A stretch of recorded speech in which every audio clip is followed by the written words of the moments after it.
Hey, it's your old pal Lucid Stew again. This time I'm going to show you a sculpting technique I utilized to build a guitar body sculpt for Kevin Tuber from Twitter using the MMDreamsRequest hashtag. The objective here is to make an irregular shape in 2 dimensions which is uniform or flat in the third. In order to do this, I am sculpting looking down in Edit toward the floor. This will allow me to move off-grid in 2 dimensions but not the third. What you can't see in this video is that I've printed an outline of the shape I want onto a piece of paper and taped it to my screen. I'm then conforming what I do in Edit to the shape of the overlay. I'm in sculpt mode. I began by stamping a single shape with just a touch of blend. In this case I'm using rounded cube. Usually when I make a sculpt now, I sculpt in the highest detail possible and then bring cost down later either by painting with looseness or with the sculpture detail tool. The first thing I'm doing is creating the outline of the shape by cloning edits. You'll get close this way but not exact because it's a bit hard to see when you're exactly on the line or over it. You may need to go back after you're done and add or subtract a few edits here and there. If you're completely lost on how I'm making these curves, check out my video on embossing and engraving and that should explain it a little better. One issue I'm running into here is that the template I printed was a little too big and the camera kept wanting to move as the imp approached the bottom and top of the screen. So if you need to use this technique, I'd recommend printing your template a fair amount smaller than your shortest screen dimension. At this point I'm finishing up the outline, so if you don't care to watch that, jump to 235 for the next part.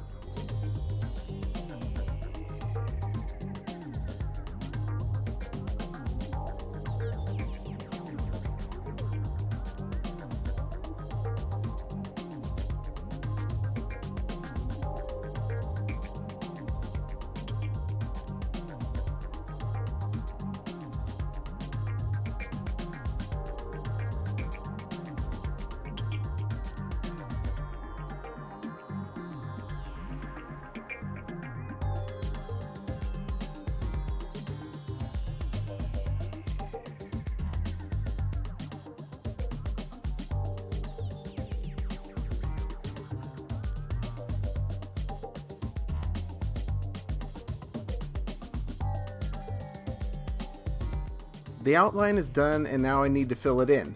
To be honest, I didn't come up with a good method for doing this and brute forced it with clones. I'm not sure if there's another way to do it because if you switch to smear you might set the cursor on another plane and not be able to get it lined up again. But if smear works in this case, that's a quicker way to go. This part is rather tedious, there isn't much else to say about it. If you don't want to watch the whole thing, jump to 5:30 for the next part.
The shape is filled in, but because the clone infill isn't perfect due to the blending, the surface is rough when reflecting light.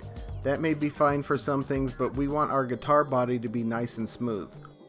I'm creating a large negative shape to remove a very thin layer off the top. This is hard blend, no blending, and in this case I'm using a cube. It probably would have been more efficient to pare the shape down, but this sculpt is pretty cheap even when doing it quick and dirty. And doing the same thing to the bottom, and that's finished. The main thing really is to keep your camera pointed down the whole time, not using too big of a template, and using a small amount of blend on your edits.